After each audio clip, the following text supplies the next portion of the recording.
Good afternoon, everybody. Another Friday is upon us.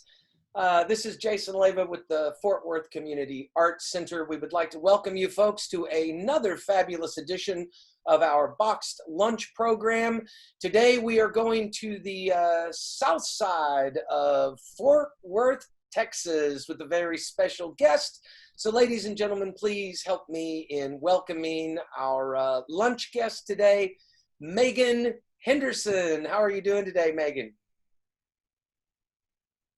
Hey guys, I'm doing great. Thanks for having me, Jason. It's fun to be on.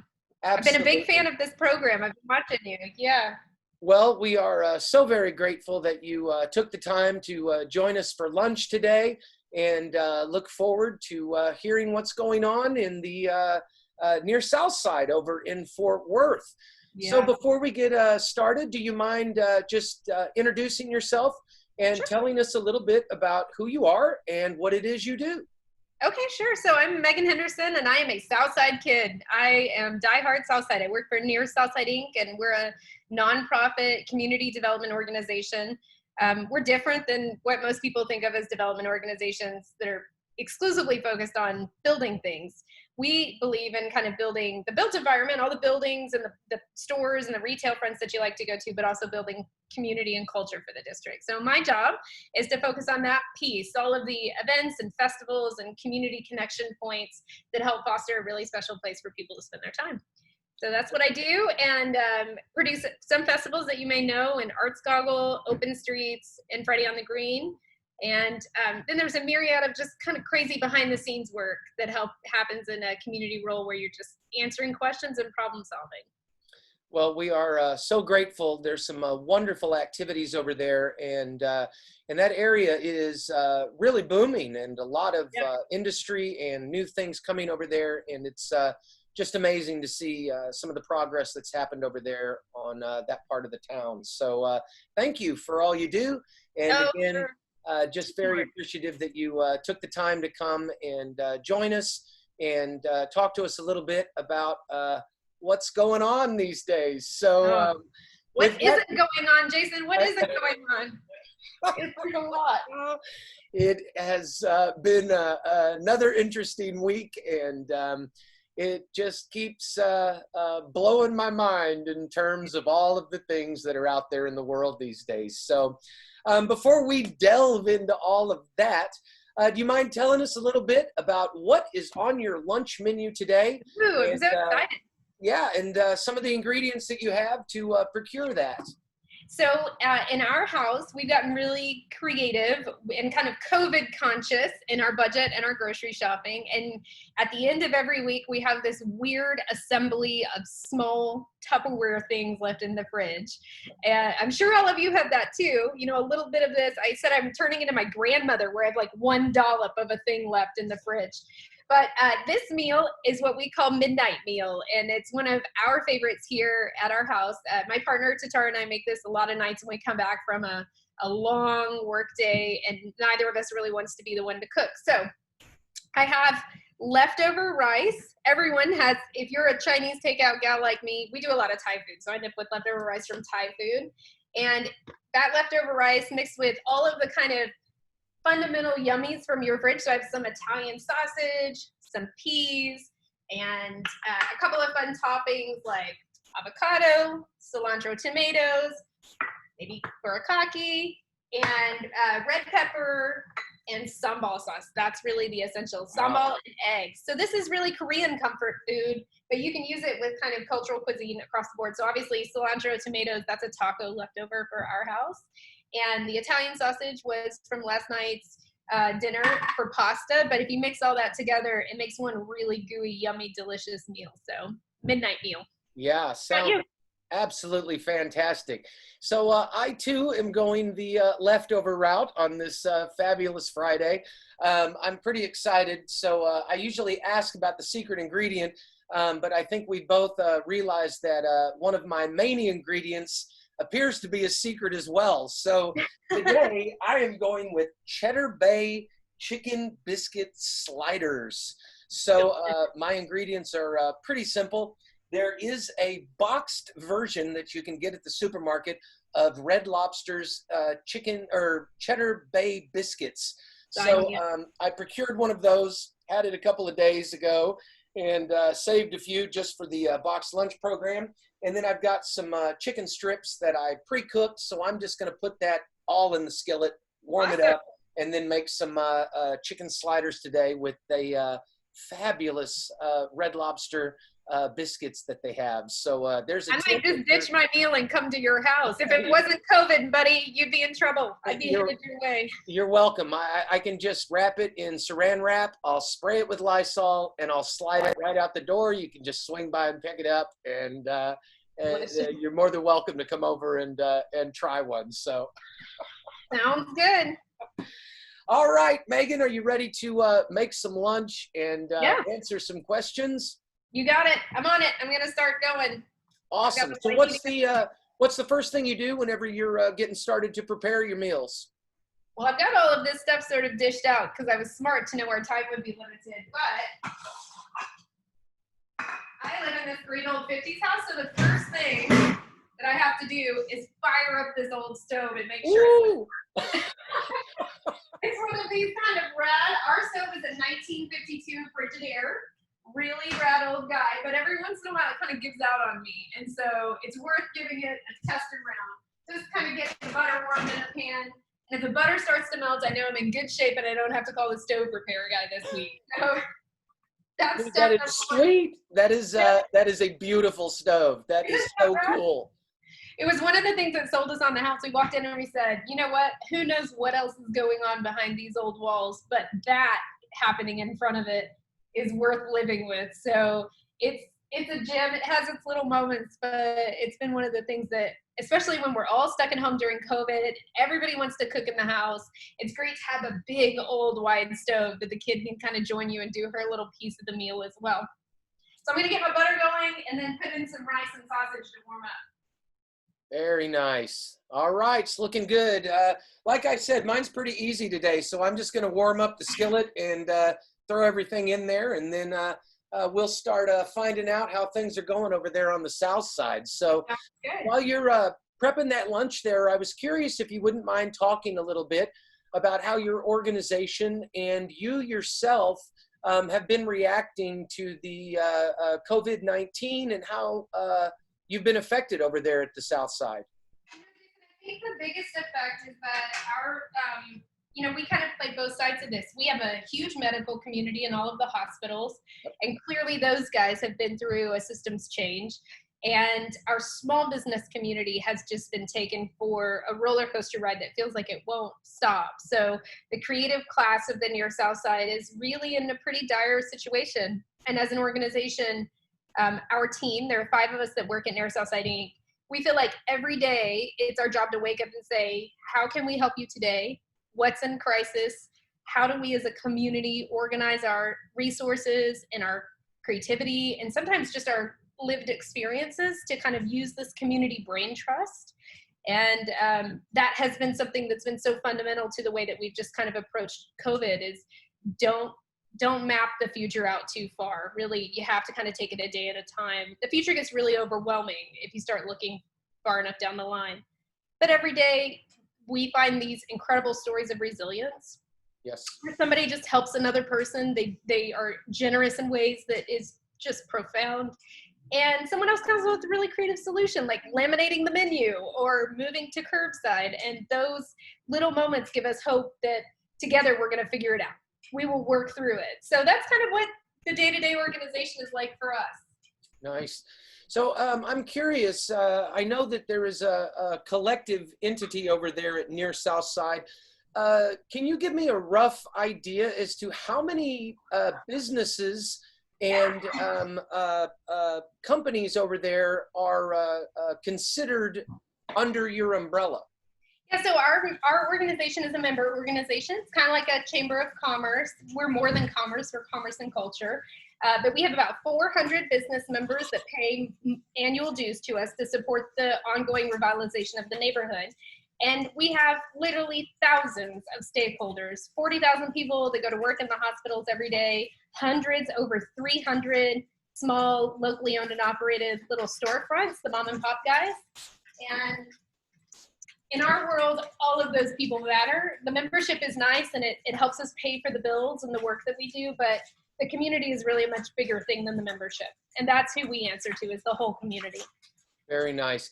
Yeah. Now, in terms of messaging and decision making, Yep. are they all involved in some of the choices that are going on in terms of content that's going out, information? Yeah, absolutely. I mean, for us, I think let me give this a quick stir. You don't want to burn the rice. Yeah, the process in the Southside, I've said that, 25 years ago when our organization started this effort to revitalize the neighborhood, we were founded by a group of community members that back then were the diehards. They were the last guys left when the whole central city had kind of collapsed on itself. And those small business owners and hospital leaders had to make a really conscious choice to work by consensus. And so we're kind of playing the world's longest game of Red Rover. Every time there's an idea, it's like, great, you're new, link arms, we're all going to take a step. But we're a really slow, intentional growth in the South Side. And I like to say we're kind of the overnight success that took 20 years. It's been a lot of talking. And so in our daily decisions, if we're working on new programs, or yesterday we launched a new Near Southside logo, which is really exciting, 20 years with the old logo.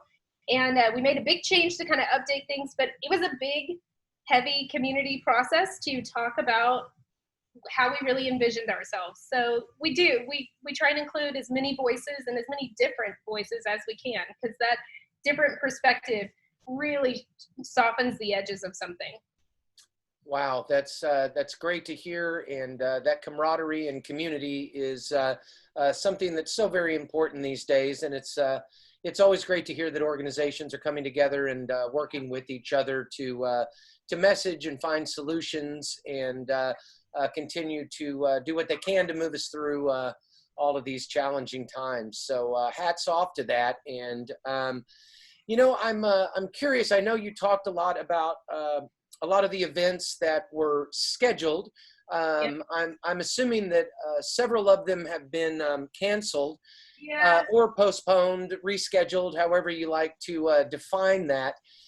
What challenges have you faced to continue to create interest and allow for opportunities? Have you guys embraced the virtual formats? Are there plans or talks in place to find ways to continue to engage the community when the majority of them aren't really as out and around as they used to be?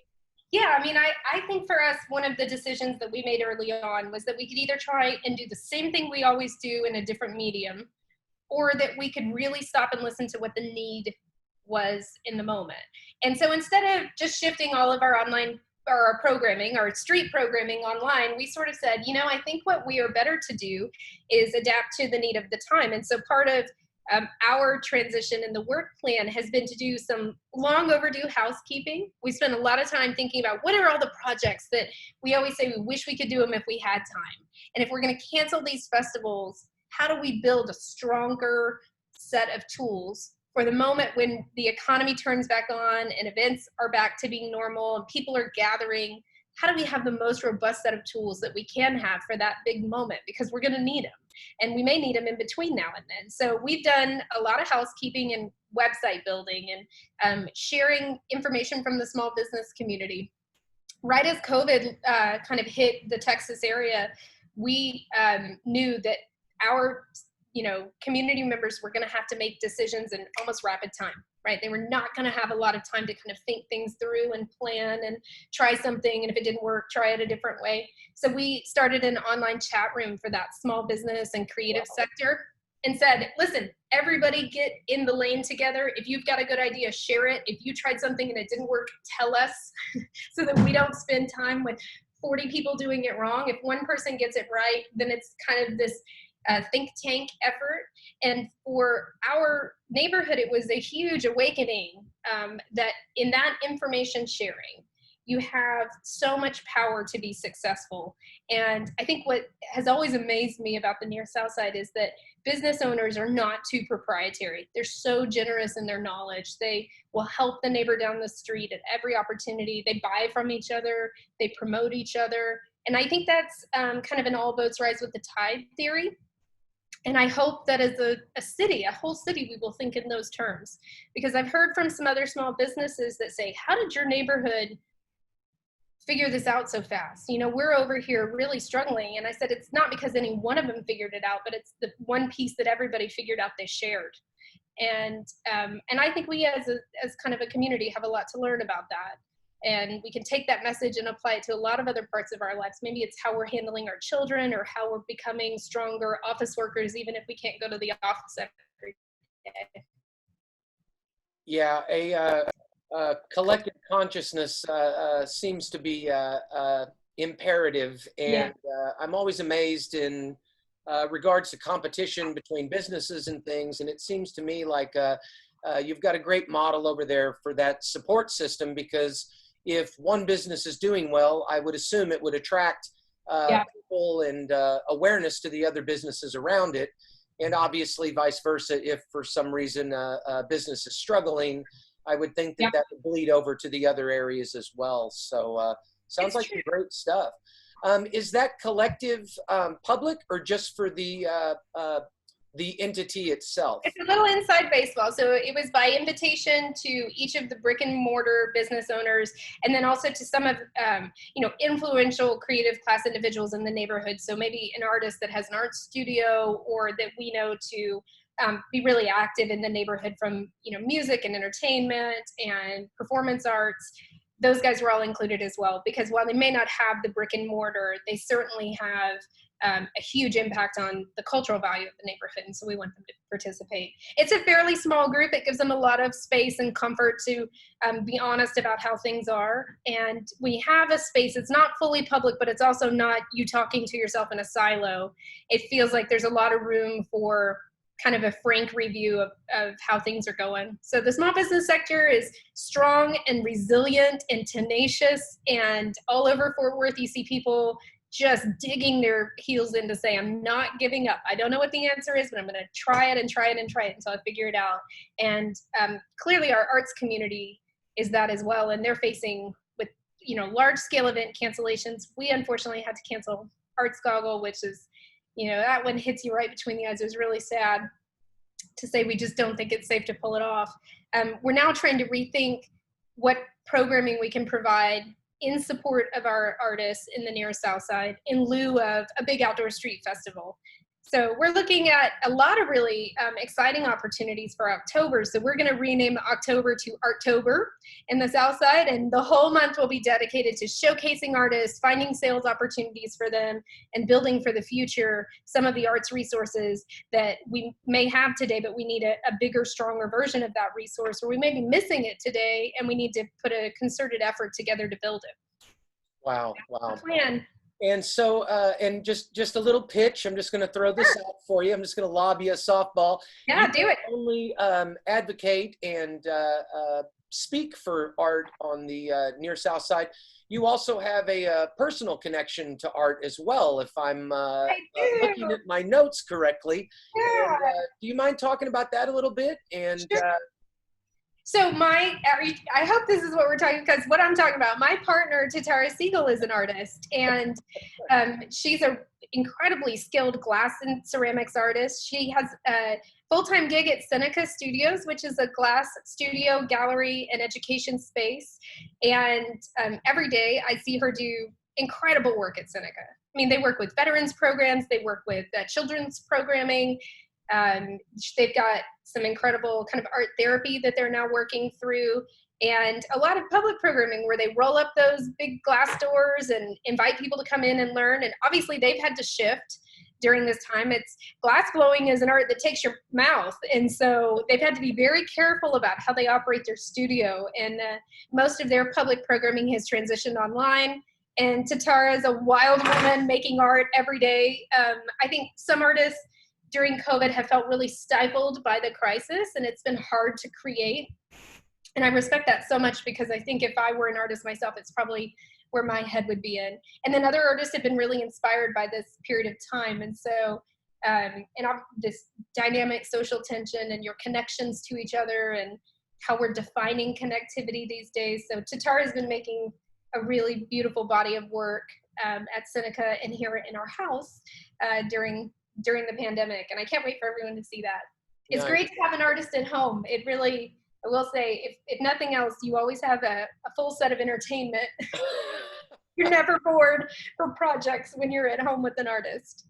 Awesome. Well, if you get a chance, make sure you circle back to the Facebook live post, and feel free to share any information on where we can see that artwork and how we can find that. So yes, thank you, Jason. You took that hook perfectly, so that was awesome. So I just wanted to give them a little plug, and I appreciate that so much. Yeah, I appreciate that. Seneca's a hardworking group, and Tatar is a beautifully talented artist. And I hope if you're not familiar with him and you're watching this, I hope you'll take a little time to get to know him, and I'll make sure to share the links in this event. Awesome. So you talked about some of the inspiration that art can bring. I'm curious, what have you learned about yourself and your organization during this trying time? Oh, that's a good question. I think the thing that I've learned about myself is how much I really like being home. That's probably not a great answer, but it's true. You know, in my normal life, I would be in festival production right now. It would be a really chaotic season of ArtsGoggle planning and prepping. And part of what I have an opportunity, and I'm kind of a silver linings girl.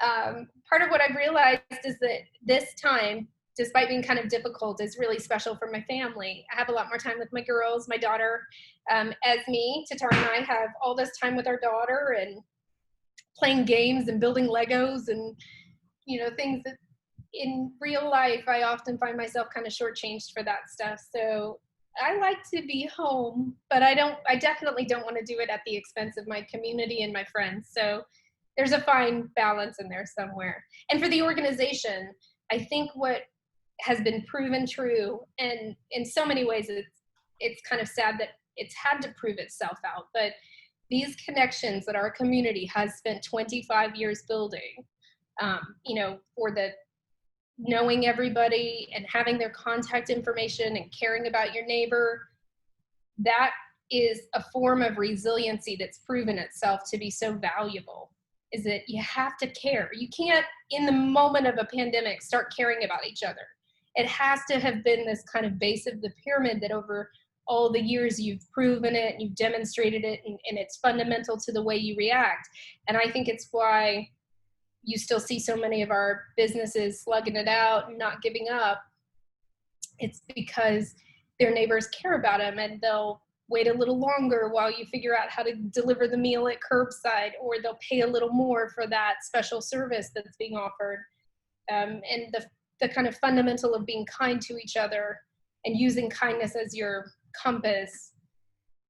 I see that every day in the South Side. It makes me so proud to be a part of this community and its people. Yeah, I think a lot of the success stories have been compassion and composure, and really being able to not panic, not only in emotion, but also in action, and to be able to take a breath and really look around and see how to benefit beyond ourselves is something that is uplifting, and certainly starting to unite some of the areas and move us forward as best we can. So it's encouraging to hear that that's going on over there. So, all right, how's your lunch coming? It's coming. I gotta make my eggs. So here comes the magic moment, the fried eggs. That's the golden ticket. You don't want to over fry them. They need to be gooey, kind of an over medium egg. So that's what I'm in now. How's your meal, Jason? Pretty good. I actually forgot to turn on my pan, but now I'm off and running. Okay. And that's one of the best things about having leftovers is just having to heat it up. So things are going well there, and I'll grab some cheese out of the fridge just to accent that, so that it's good to go as well. So, all right. So, is there a trick to getting those eggs the way you like them? Is You it gotta get good butter in the pan. That's the trick. And I put a little ginger in my eggs. I really like that ginger flavor with this meal. I definitely don't do it for my kind of southern cooking, but ginger in your fried eggs is a great touch for any type of Asian fusion food, in my opinion. Very nice. Yeah, eggs can be a little tricky if you're poaching them or scrambling them. Yeah. And I think I'm always so intrigued by how people go about cooking and the fine details as to how they really kick it up in terms of their own recipes and things. So yeah, I always ask about eggs. A lot of people are like, high heat, cook it quick. And then it's nice to know that butter is on somebody else. Butter. Well, I mean, look at me. I look like a butter girl. You can't have enough butter and cheese. I think that's exactly right. My Irish roots are showing here. Yeah, 90% of my recipes have been butter and cheese. And meal. We can be long-term friends. Exactly. So, Megan, as we move forward here, how do you see the arts adapting now that businesses are trying to reopen, struggling to reopen? Where do you see the arts going? And not necessarily just from a community large engagement, but having access to an artist as well. What do you see changing in their directives as well, along with some of the larger events? I mean, I would like to be real rosy about this, but I think the arts are in a dire position. I think that as a society, we have to make a really important effort to fund the arts with our everyday choices. It cannot be that it just comes from this global space. It needs to come from the global space. There has to be federal and state and local funding for arts institutions. That is the contract, the societal contract we have. But I also think that every day when you walk out of your house and you choose what's going to entertain you and inspire you, you have to also pay for that, and you have to invest in it. And it's difficult to do with so many of our arts institutions closed or kind of shuttered to the public and still operating inside. And so, you know, if there's any piece of advice I have to artists, it's stay strong, keep making your body of work. Your vision for that body of work is important to all of us as a community.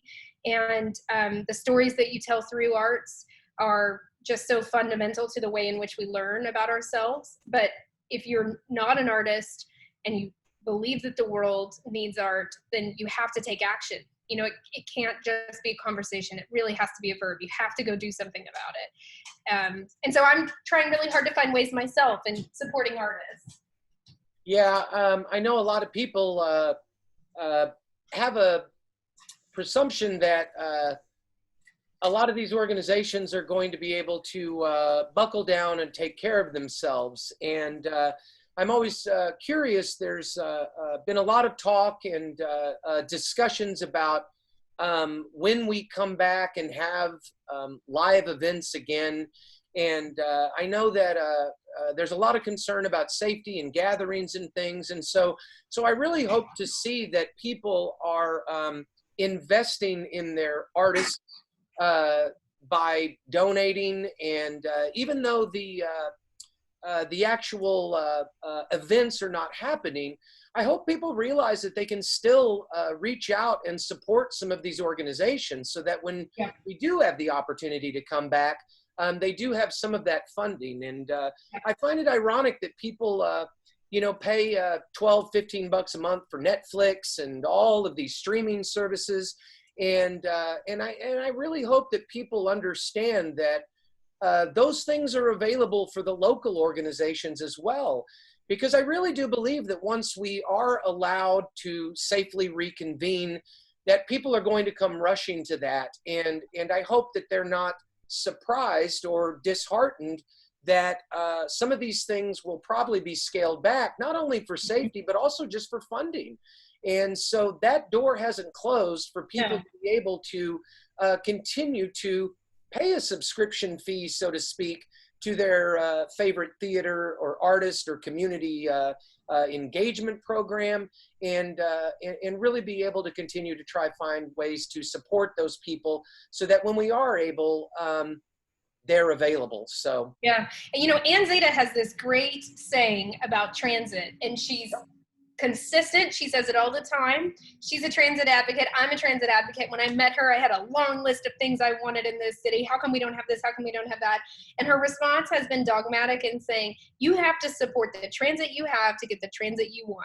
yeah. And I believe that's true of the arts. You have to support the arts you have. These arts organizations are scraping together their ideas, their talent, their remaining budgets, which are very fragile right now, to still produce some online programming, to share some educational opportunities with people, to offer an experience that while it's not in person, it doesn't have all of that warmth of being in the theater, it still delivers huge artistic value. We have to support it. If we want to get back inside the theater, if we want to go back to a big arts festival, if we want an artist in their studio to do their very best work, you have to support what they're doing right now to get there.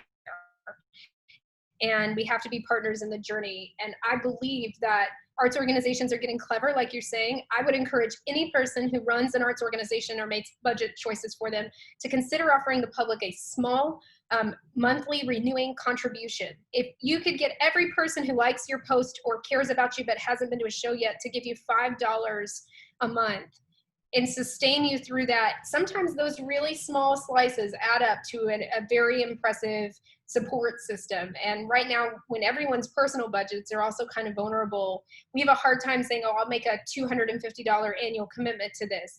But can I make a $25 monthly commitment? I bet I would do that. So I encourage you, arts developers and organizers and C-level executives, find a way to let us give you money in small doses that add up to meaningful impact. I think that is the way through it. Yes, it's a great point, and we still have pennies for a reason, and they do add up eventually if we're able to accommodate enough of them. So I think that's a great point, and I certainly hope that arts organizations do what they can, and really more importantly, not be afraid to ask. I know that there's a lot of pressure today in people being comfortable asking for support, and that goes beyond just ourselves as individuals with mental health, physical health, all of those things. And I know that arts organizations are often a very prideful group and feel as though they can do what they need to do on their own. But in this time and environment, you've got to be empowered to seek the support that you're looking for. And there's some great points there about a little going a long way. Yeah, and that's not to undervalue the arts. So, you know, I think it's important to point out that artists are just as important part of our economy as any other part of the economy. They contribute annually just incredibly. The tourism dollars that are attracted by arts, the local tax revenue that comes from arts purchases, that's really important to who we are as a society. So while the charitable aspect of the arts is so important for us as community members to make a personal investment in, that arts economy is another one that at the kind of policy level, we must bolster and we must protect it. And so I also think it's important during this time of seeing the arts that we all you know, admire and need in the community. I think it's important to take as much action as you can in writing your local leaders and telling them that you believe that the arts deserve funding and they deserve relief, just like every other business industry that's having a hard time right now, and that they must be considered in those policy actions that are being taken. Yeah. That's hard to do. I'm not a gal who likes writing a lot of letters. Sometimes I get overwhelmed with contacting kind of government officials. But I will say the officials that I've written at the city have been really responsive. I always get a response to the letter. I've written to economic development several times to say, hey, I'm really worried about this. What are you doing to help bars? Or what are you doing to help small business? And how are you going to from a policy standpoint, advocate for us at the higher level of the state and the federal government. And I always get a response. So as simple as an email, doesn't have to be the most eloquent thing you've ever written. Write your city officials and tell them how you feel. It really does make a huge difference. Our council member, our economic development department, they're great, they're responsive. And I think that information also helps shape the action that they're taking. And so they need public feedback, and we have to be responsible for that piece of the puzzle that's ours. Yeah, I think oftentimes we misinterpret quietness for passiveness, and it's often not the case. No. Oftentimes leaders just aren't aware that there's as much interest in some of that stuff because we assume they know it because we're in it all the time. And you really do have to get that messaging out and make sure that everybody's aware of what it is we're doing, the struggles that we're facing, and our advice being in the field as to how to keep us sustained and move us forward. So, right, leave no room for question, right? Go ahead and make sure they know exactly where you're at, what your needs are, and what action you hope they're taking on your behalf. The education of being a political leader really comes in the community conversation that's afforded. And so as a community, we've got a responsibility to show up for that conversation. I see a lot of political leaders reaching out for that type of feedback. You know, tell us how you are, tell us what you need. But if you don't respond, if they're doing that in an echo chamber, it makes their job incredibly hard, and it leaves just enough room for them to guess and maybe get it wrong. So I'm proud of the conversation that we have at the local level here in Fort Worth. I know it's not perfect, and there's a lot of room for improvement in how the community engages with the leadership, but or the leadership engages with the community. But I think that there is meat on the bone for us to really invest in the conversation right now. If not, we'll be in very dire situation with an economy that's still so fragile. yeah, absolutely, absolutely. So some great information there, really good stuff. So how'd those eggs turn out? Hey, they look really good. I'm gonna go ahead and plate up. I'm at the point where I gotta drop them on, start getting toppings in. I will start plating mine up as well. And while I'm doing that, Megan, do you mind talking a little bit about what helpful community resources are you seeing or using personally? And how can your organization be assisted or provide assistance to other artists and organizations?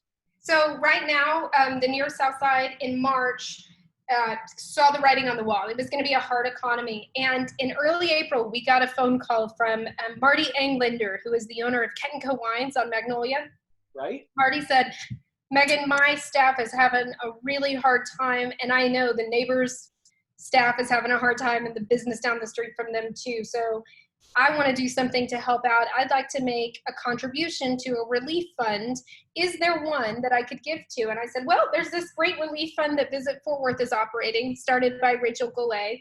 And Marty said, you know, a lot of my guys have already applied for that, and the condition is that they can only get one funding, a grant, one time of $250. He said, I'd like to have a second, so you know, they can get $250 here and $250 there, and they cobble that money together and it helps people survive. And I said, Marty, I don't know of a second fund. And he said, well, can we start one? And that's one of those that you look at it and go, oh, what's involved in that? That sounds like a lot of work. And Marty is just a super positive guy. He said, we can do it. Come on, let's call the community together. And if everybody gave a little bit, it would make a huge difference. So we established the Southside Cares Fund. Cares in our world stands for culinary, art, retail, entertainment, meaning all of your artists and performers and you know, stage guys and tech hands and lighting professionals, and then service industry. And if you work in any of those fields, you can apply for a Southside Cares grant of $250. And we raised over $143,000 since April and have distributed over 550 grants supporting Near Southside community members. But that fund this week ran out of money. We officially hit with the bar closures happening again, we hit that moment where the demand for grants exceeded the funding that we have available. And we issued our last $250 yesterday. So if anyone's watching and you want to support those kind of vital community members that are the friendly faces behind the counter or the musician who's playing in the bar when you walk in, you can contribute to the Southside Cares Fund at wegetbytogether.com. Our friends at Schaefer Advertising helped us set up a great campaign to fundraise, and it's time to fundraise again and kind of turn the engine back on, because as you said earlier, Jason, this has got a long runway for how long we may be in this financial situation, and bars are still mandated to be closed here in Fort Worth and in the state. So it's important to have everyone give a little bit. We've had over 1,700 individual donors, and that is that kind of small gifts. You know, it's not a lot of people giving $1,000. It's a ton of people giving $5, but it makes a huge difference.